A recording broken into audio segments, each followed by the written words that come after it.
Hi, and welcome back to Thinking Kingdom Thoughts. I'm Tracy, and I just want to thank you for coming. Today's show is about frequencies, and our guest today is Christina Stewart. She is a sonographer, teacher, and performing sonograms. She is also a wife, mother, and two absolutely beautiful little girls, absolutely gorgeous little girls. Do you mind saying a prayer? Absolutely, I can do that.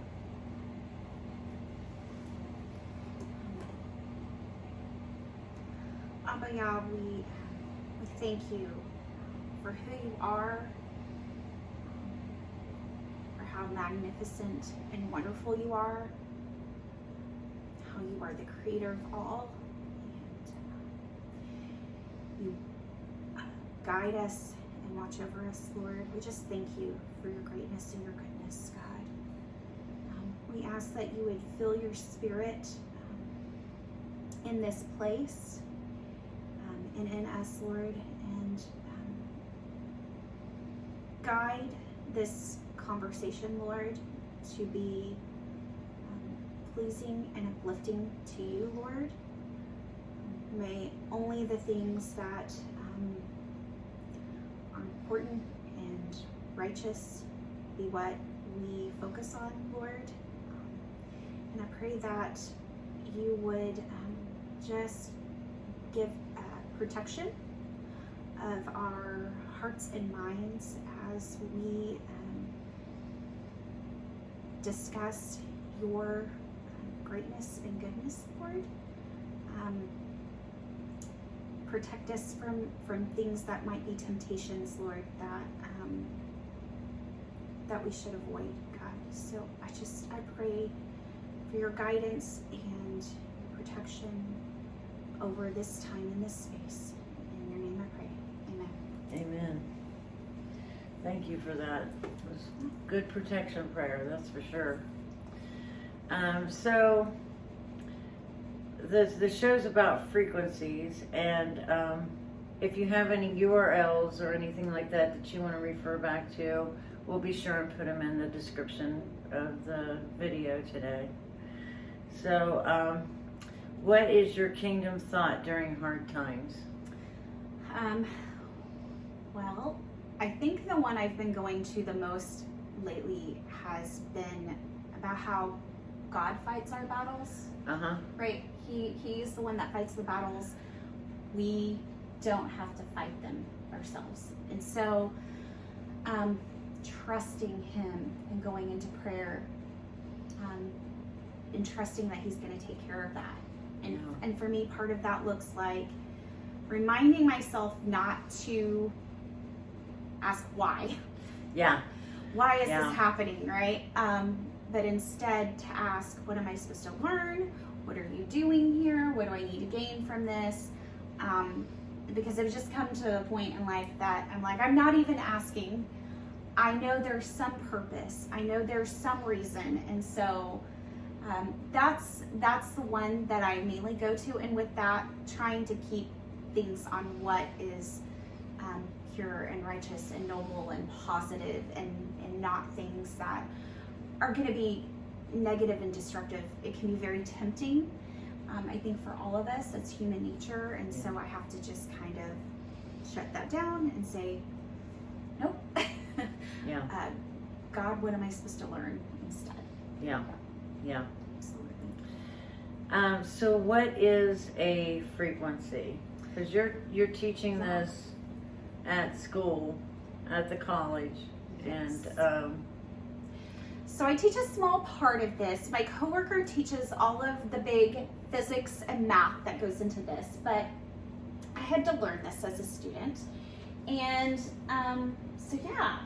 so frequencies, basically they refer to waves of different kinds and types. So this could be sound waves. It could be ultrasound, infrared light, it could be microwaves, it could be radio waves, it could be gamma waves, some kind of waves. So basically Frequencies are some sort of energy that exists in our world that show up in waves, can be displayed as waves. So typically, do a little drawing, and I'm not real great at drawing on the board. I probably should be for teaching, but it's never been my strong point.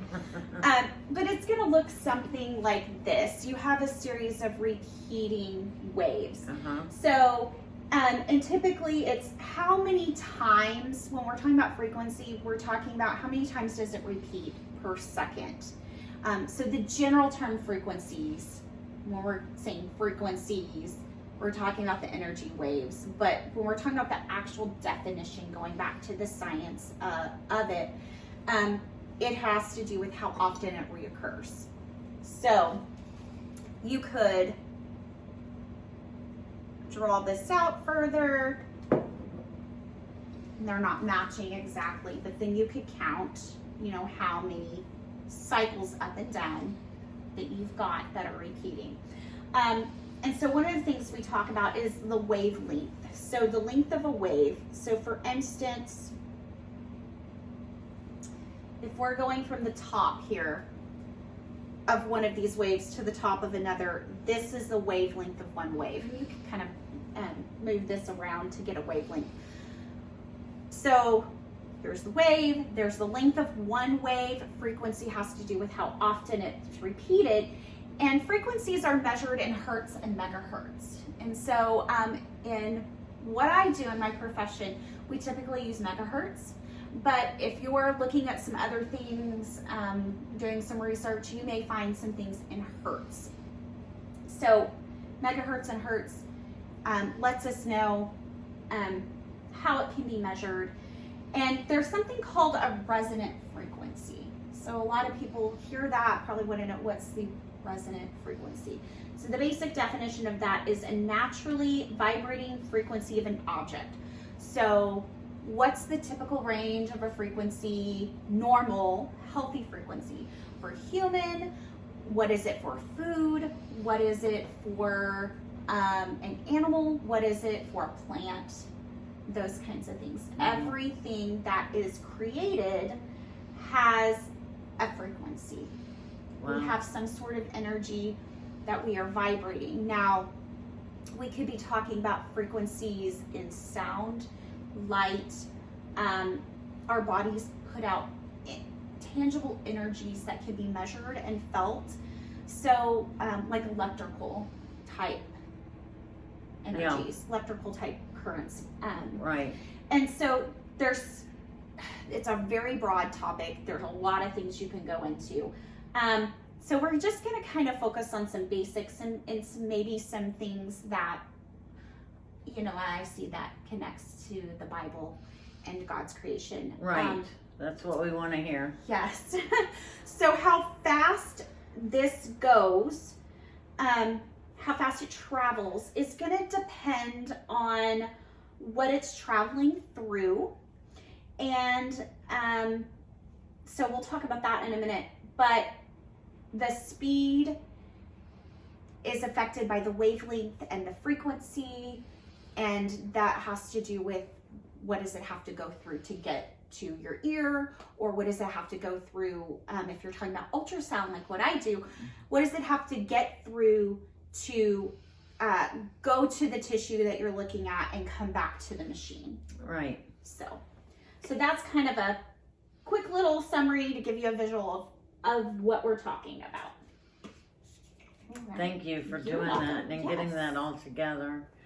I appreciate that, and I appreciate the time that you're coming over here and taking away from your family, and I appreciate all that, don't we? Oh, you're so welcome. So welcome.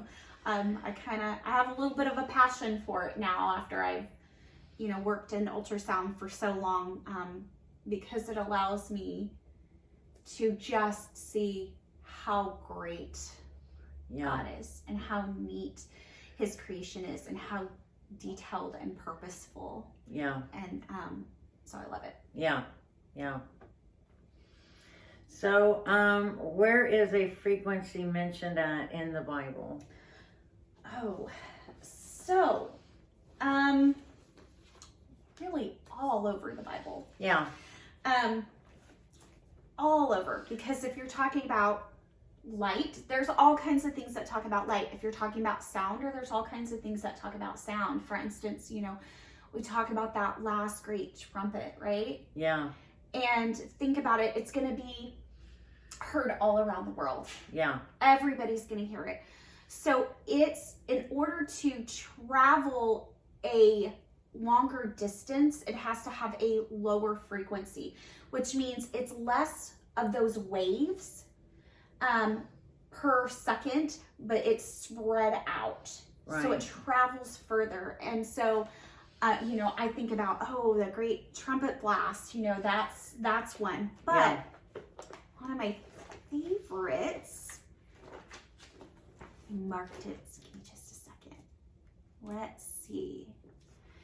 And this one relates to a set of other verses, but one of my favorites is this description. In the beginning was the Word, and the Word was with Elohim, and the Word was Elohim. He was in the beginning with Elohim. All came to be through him, and without him, not even one came to be that came to be. In him was life, and the life was the light of men. And the light shines in the darkness, and the darkness has not overcome it. So that's John 1-5. And my light bulbs in my head, my brain starts going, oh, he was the Word. And if you go back to Genesis, the very beginning, you know, it says, and Elohim said, let light come to be, and light came to be. He literally spoke. Yeah. Literally spoke. And so when you hear, you know, he was the Word. Yeah. How do words happen? Well, our throat and our tongue, you know, work together, pushing these vibrations out to make words. Right. And that can be traveled through the air and can be heard in our ears. And so I think, oh man, you know, he's the Word. It talks about him speaking, but then it also says, in him was life. And all life came to be because of him. And so you go from verse to verse in Genesis in the creation encounter, and he speaks, and this happens, and he speaks, and that happens. Right. And one of the things that I found very interesting as I kept going into this was, and Elohim said, let an expanse come to be in the midst of the waters, and let it separate the waters from waters. And it goes on, and he keeps talking about all the different things he's done with the waters. Mm-hmm. Water alone is a really interesting when you get into discussing frequencies and seeing how the Creator has used it, because it's like a little over 70% of our bodies are made of water. Yeah. A good portion of our world consists of water. Right. And water and what it can do and how it interacts with frequencies is very interesting. But I have this beautiful picture of he just spoke and it happens and it appears. Absolutely. Love that. And he's our living water. Yes. Yeah.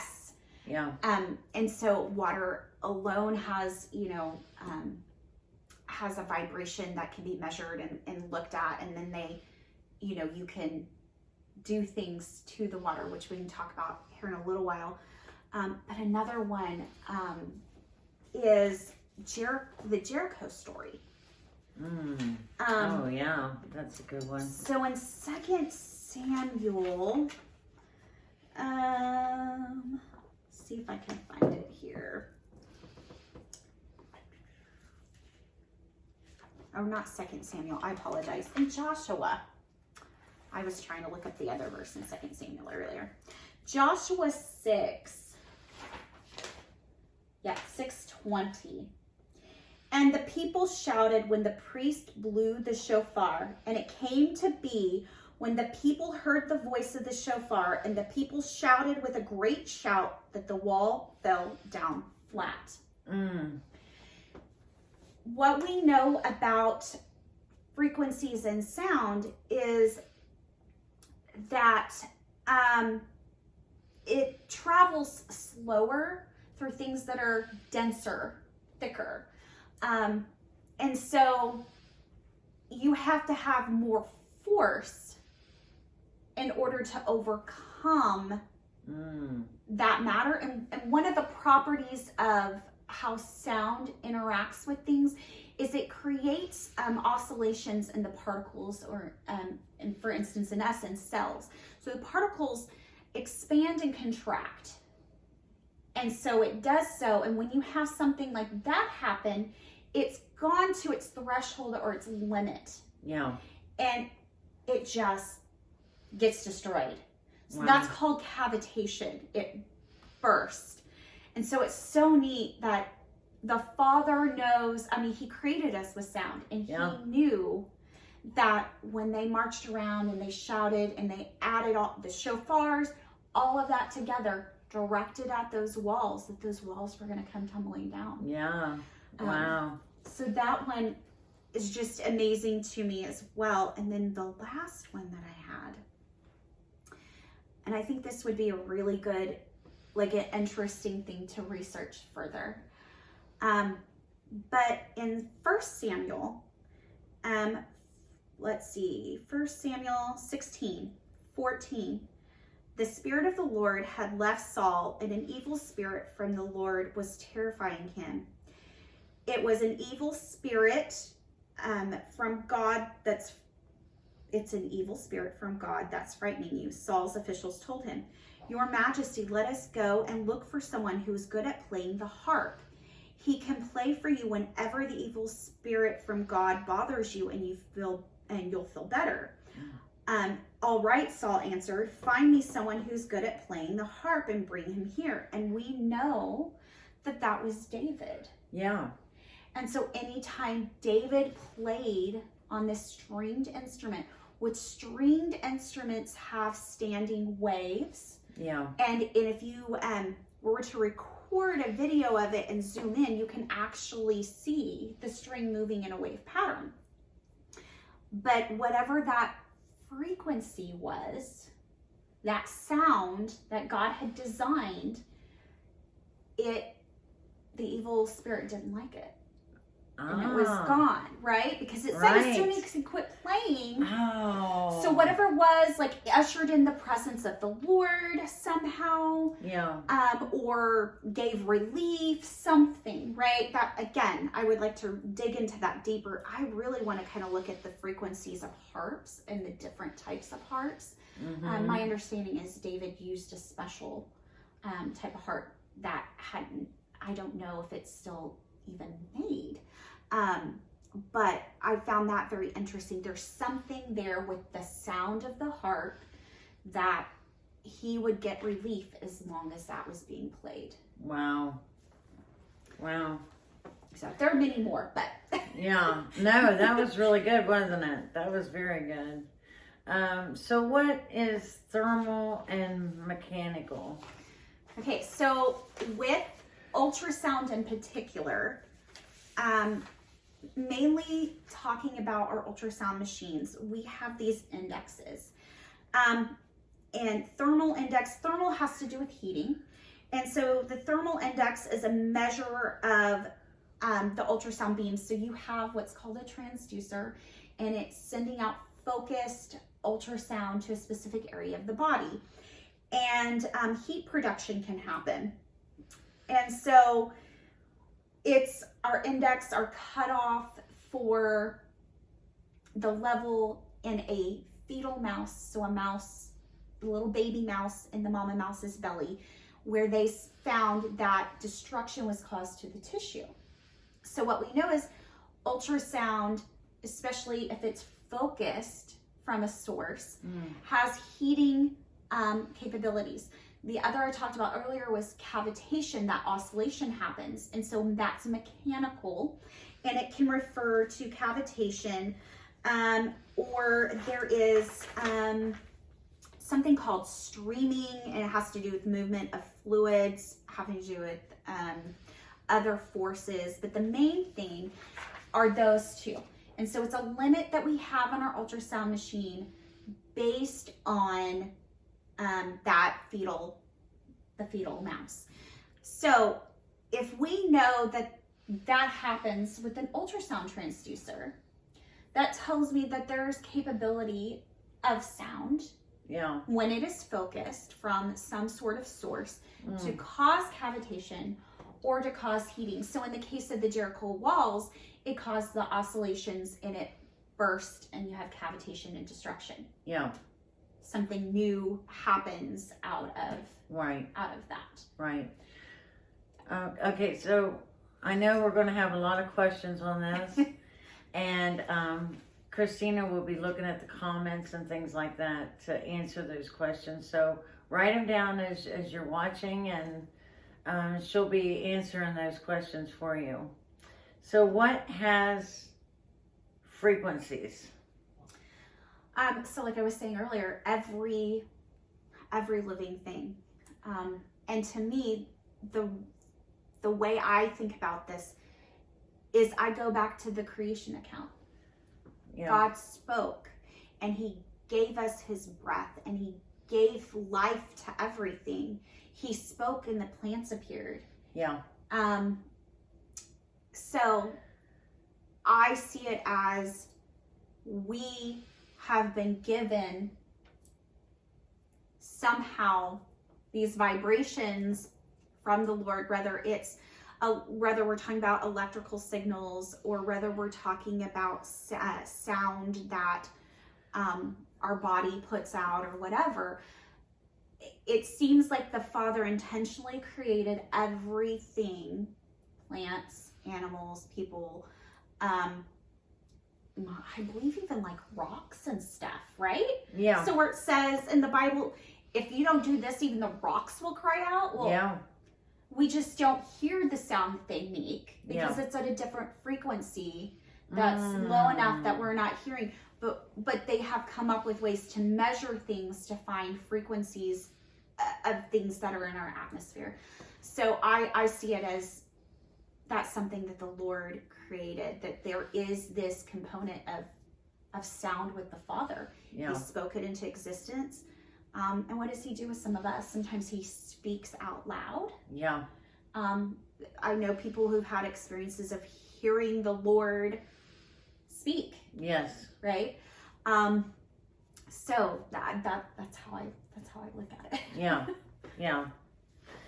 Okay. So, why is oil or water important with frequencies? Okay. Are they like a conductor or something? So I wouldn't necessarily say conductor. So, I was saying earlier how frequencies will move it, especially if we're talking about sound. It moves faster or slower through different tissue. Yeah.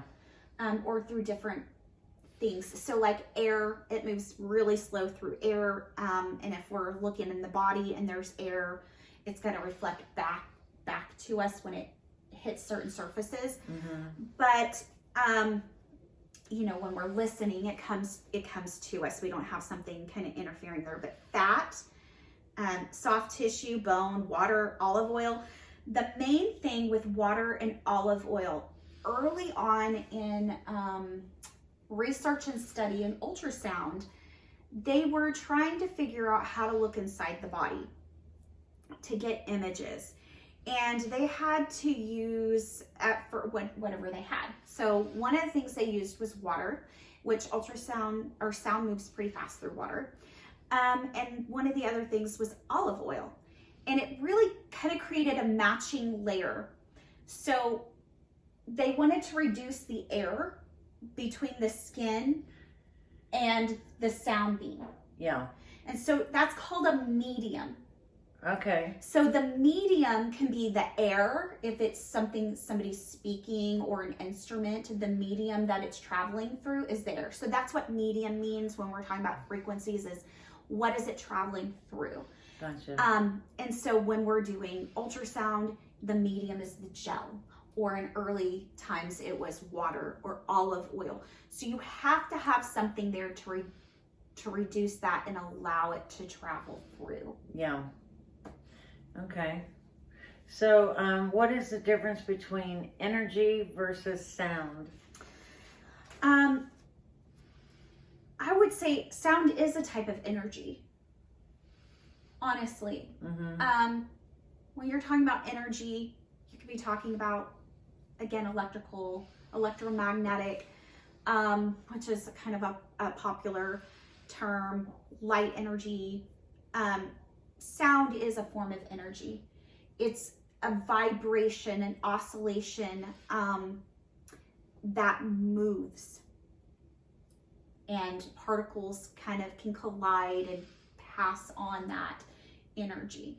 So it's a form of energy. It just kind of falls in the classification of a type of energy. Gotcha. Okay. Okay, how does energy frequencies affect each other? Like, for example, when you can tell something's wrong when you walk in a room, that type of... Right. So we've all, been there probably when we were in school, junior high, high school, and somebody's mad at somebody else. And they come in the classroom and you just feel like you may not know what's going on, but you feel it. And you turn around and you're like, oh, something's really going on with these two people. Somebody's upset. That's because one of the areas of frequencies, one of the things that they look at that's measurable and tangible is those electrical signals. And they actually go several feet out from our body, and they're able to to measure that. And so one of the things that is taught on our campus, we have a nursing faculty, and she and I got together, and I teach a portion of this to my students as well, is that the temptation is for us to take that on, what's going on, and try to figure it out when it's not our business, right? But what can happen is you can feel that negativity, and that negativity can cause you to focus on the wrong things with your mind and be stressed, and you can be taking on stress that doesn't belong to you. Right. And so we teach students how to be mindful of breathing when they're stressed. And so we use that one example and say smile, because smiling reduces stress. And and take a deep breath in and out, because when they come to tests, they hold their breath. So anxiety, stress, they learn to breathe. And what we found with that is that there's actually a bunch of research behind it, but they have a program where it teaches them to be mindful. Yeah. To think on what is good and what is calming. Mm-hmm. And so there's this computer system, and basically what happens is when they hold their breath, there's not as much variation in their cardiac rhythm. There's a better term for that. But there's not as much respiratory variation like it should be. Yeah. And so what happens is they hook them up to this machine, and they're super stressed, and there's not as much variation, and have them look at a picture and breathe and focus on the right things. And actually she hooked me up, and she had me do one of these little games, and it's this black and white picture of this beautiful garden. And the sooner you can calm down and get better cardiac respirations, variations, more things pop up. So it basically colors in the picture. And she goes, I've never seen anybody do this fast. And so, but my go-to was, I would walk with God in this garden. Yeah. Right? This is peaceful and calming to me. This reminds me of God's creation. And my thoughts were to focus on the Lord and to really just take some deep breaths in and out and put my focus in the right place. And the sad thing is a lot of times in our society, we get adults in universities who don't have a clue how to do that. Wow. They're overly stressed, they're overly anxious. So that's just kind of a side tangent of frequencies of what they're finding of different types of energy. Yeah.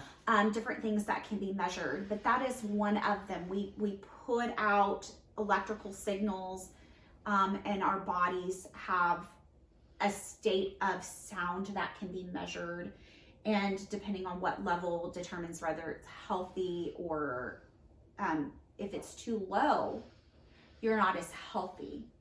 And you're susceptible for your immune system. And so stress affects the immune system as well. Yeah. So when you're stressed and anxious, that lowers your frequency. Wow. When you're not keeping it under control. That's pretty interesting to hear that. What is the history of digital recordings? Okay. There are lots of different ways. Throughout history, people have recorded frequencies. Lots of different machines were developed at different times from different researchers. One machine, actually, the doctor became known for finding a frequency to cancel out the frequency of like cancer. And so what it would do is it would oscillate and rupture kind of those cell membranes with cavitation. Yeah. And supposedly people were healed from it. Basically that technology was taken away. It doesn't exist anymore, but some of his research is still out there. And then you get people like Dr. Emoto, who has, he's Japanese, and he had some sort of machine that recorded the basic resonant frequency of people, and then he modified this looking at disease states, and he also looked at water.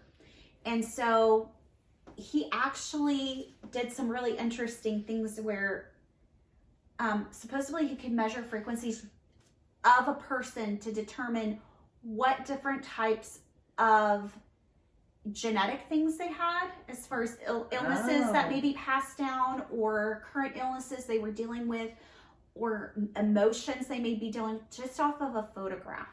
Wow. So that's been capabilities for a long time to do some of these things. So you shouldn't be too surprised when you start hearing about other technologies and what can be done out in our world now, because I'm not sure exactly how that worked off of the image, but if somebody wasn't in his research lab, he would just say, take a picture of them. And he was helping treat them through water.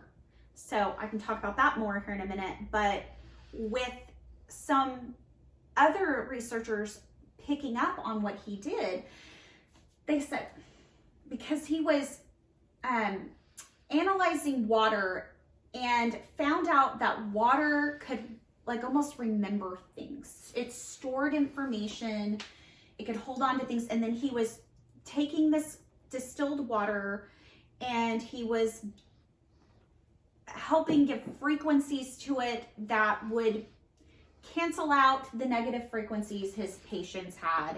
And so he did years and years of research on this, and these other researchers were like, there's something here. Water has memory. So they actually digitally recorded frequencies that they had in their lab, where they turned off all the lights, all background noise was gone. They left the lab, nothing was left running but this vial of water in this microphone. And what they had done was they were researching HIV, and they found that there was a bacteria that was present with HIV, with the virus. And so, you know, they didn't want to give antibiotics to their patient and destroy their gut system, immune system. So they wanted to see if there was a way using frequencies that they could treat it. So first they took, they took somebody who had like HIV and they diluted their blood sample till you could no longer detect their blood in the sample. Wow. And then they recorded it, sent the digital recording to another country, and another lab took just plain distilled water and some building blocks for RNA to help try to build back the DNA. Mm-hmm. It's really kind of crazy. So they received the signal, took this vial with the water and whatever building blocks that they put in there, and did the same thing. Turned off all the lights, everybody left, got rid of all the background noise, turned everything off but the microphone, and it listened. And when they came back and analyzed the sample, it had built back DNA information. So the DNA was never present in the vial to begin with, like physically. Right. Because they never transferred the actual vial. Yeah. It was literally the digital recording. Wow. So it built it back. They found the presence of, HIV. And through this discovery, they started saying, let's see if we can trick the body into thinking it's had antibiotics and having the positive effects without the negative effects. And so there's been lots of research, but there's some interesting things with water. Yeah. For sure. For sure. Wow. So with Dr. Emoto, a lot of people may have heard of like the rice experiments. Okay. Okay, so the rice experiment came about after Dr. Emoto researched water. So if you've ever seen people cook rice and put it in a jar or a bowl and set it aside for, say, 30 days. And in one instance, you will speak to it. I love you, or I hate you, or you're so great, and you're terrible, you're a fool, opposites, right? Right. So in one case, they'll speak to it. And another case, they just tape a picture of somebody onto the jar. So maybe somebody who's known to have been good and kind and great. And then the popular one people do is Hitler. They will tape a picture of him on the jar. And then the other one is just writing words. So I love you, or you're great, love and appreciation is written on a piece of paper, taped on the jar. And the other, again, I hate you, you're a fool, you're terrible, something like that. And they come back, and what they find is the rice that has, the negative things said to it, the negative things written on it, the person who was known to have not so great things known about them, it starts molding and looking terrible. So this came about after Dr. Emoto researched water. Wow.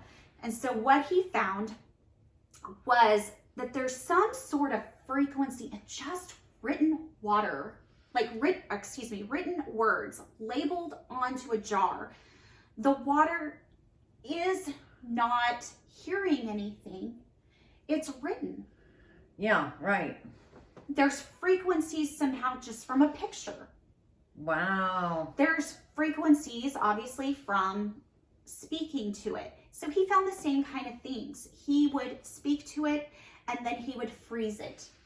And he did this experiment where first he would look out water from different sources of different lakes, and he'd see if it looked pure or not. And if it was toxic and had a bunch of bad stuff in it, it wouldn't freeze correctly and form beautiful crystals.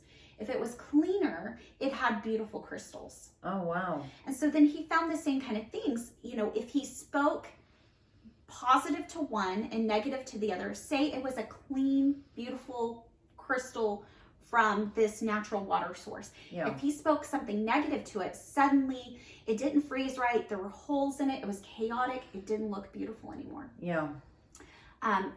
So same thing. If it was more of a toxic water source, if he spoke something positive to it, it would form better crystals and Wow. be beautiful. So, Ain't that something, guys? like this idea of, repairing, restoring. Yeah.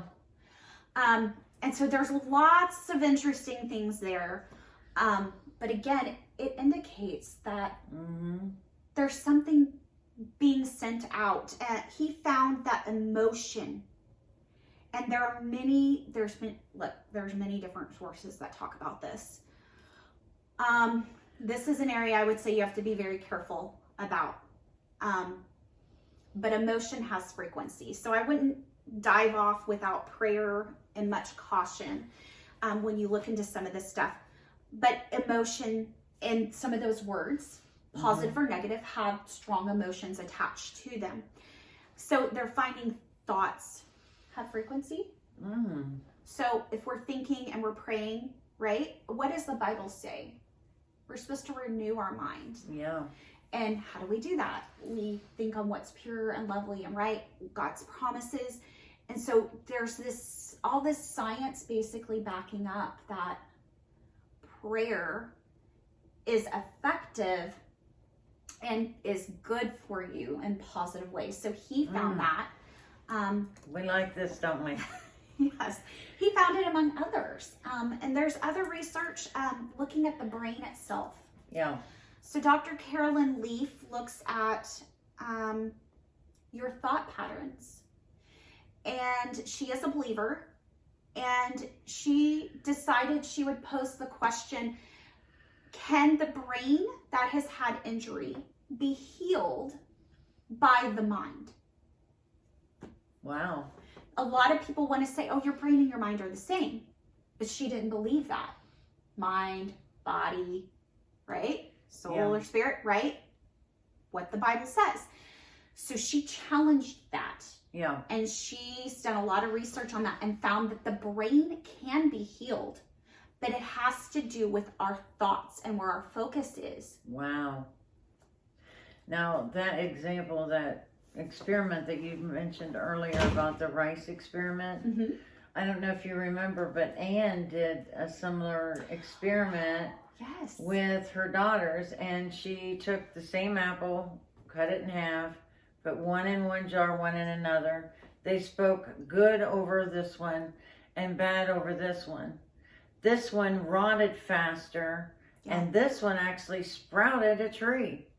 It started sprouting, wanting to grow and flourish and do well. And so that taught me a lot right there with sound waves and speaking good. It's a positive thing. So we should always try to speak good about people and about ourselves, and know that our prayers are being heard, and that there's something to this frequency stuff. Yeah, well, and it says, edify one another. Yeah. So encourage and speak good over one another. Even if somebody's not there yet, right? Call that which is not yet as if it is. Oh, man, that's good. And renew your mind, right? Yeah. With Dr. Carolyn Leaf, she actually looked at the neurons in the brain. Yeah. And when there's been damage to the brain, or there's been too much negativity that can cause damage to the brain. Yeah. Because our emotions, our thoughts, it has an effect on the physical brain, which changes how it can function. Yeah. And so with that, she found as somebody healed and positive things were said, or they were thinking positive, or they were learning to break those generational patterns, because in her research, she's found some of those thoughts and emotions can be something generationally passed down that you haven't broken free from. Dr. Emoto found some very similar things in his research. Yeah. And so she focuses on that renewing, because if it's negative, it looks like a dead tree. Wow. If it's positive, it looks like a beautiful living tree, and she says it takes like 63 days to reprogram your thought patterns. And it's interesting because I was like, oh, this is already stuff we talk about, right? Like sometimes you got to get to the root of why you're doing something that you shouldn't and you don't want to, right? Yeah. If you're struggling with a negative behavior or a negative thought pattern, why do I think that? Why am I going there? How do I change that? And so a lot of her research is built on that, in addition to she worked with like stroke patients and people who had traumatic brain injuries. Yeah, she was a neurosurgeon. Mm-hmm. Carolyn Leaf is a neurosurgeon and was able to study all those things. And a very smart woman. Yes. It's really interesting to hear her talk because I can see this idea of breaking free, right? Like you can choose the blessing. Oh yeah. You don't have to choose the curse. You can stop it with you and your family. As for me and my house, I'm going to serve the Lord. And that can mean something as simple as those thought patterns. Yeah. Thinking on those beautiful things that, and scripture all over says, to edify and to think on God and to, we're given a lot of instruction, and I don't think we realize just how much the Lord designed us for that, for one another in community, for one another in our physical bodies. Science is showing us, like through all these research studies, that we've done more damage to ourselves and one another than we realize. Yeah. Right? Now, you've got to be careful not to swing the pendulum into self-absorbedness, right? Right. Yeah.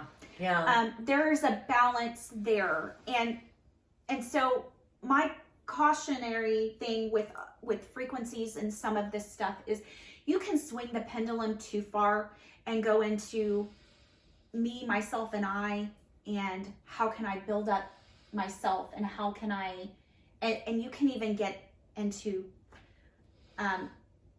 being concerned about wanting secret, I want to build up my knowledge. Yeah. Right?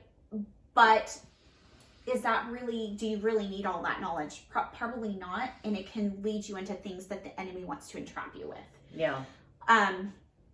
So, and I would say that that's a self-absorbed thing, right? Yeah. And that what the enemy does. And a lot of these other, like occultic things, it's all about them and increasing themselves. Whereas scripturally, God designed us to be healthy, but we're also not just healthy for ourselves. Yeah. We are to build one another up. We are to be the body of Christ and support one another. Yes. And so just not swinging that pendulum in that direction would be my cautionary, because you can, as I did, we talked about this. And going back, refreshing myself on some of this stuff, I actually came across some websites I didn't realize what I was in at first. And I was like, oh Lord, forgive me for stumbling into something that didn't really have the focus in the right place. And so I stepped back and I dove into more prayer before trying to figure out kind of what all information to look at and bring out, because you can get into this. There's a lot of, I'm going to self-heal that can swing that pendulum too far. Yeah. So you have to be really careful. Yeah. If it's not recognizing what's from the Lord and following scripture and having that constant communication with the Lord, then you need to be thinking twice about what it is you're diving into.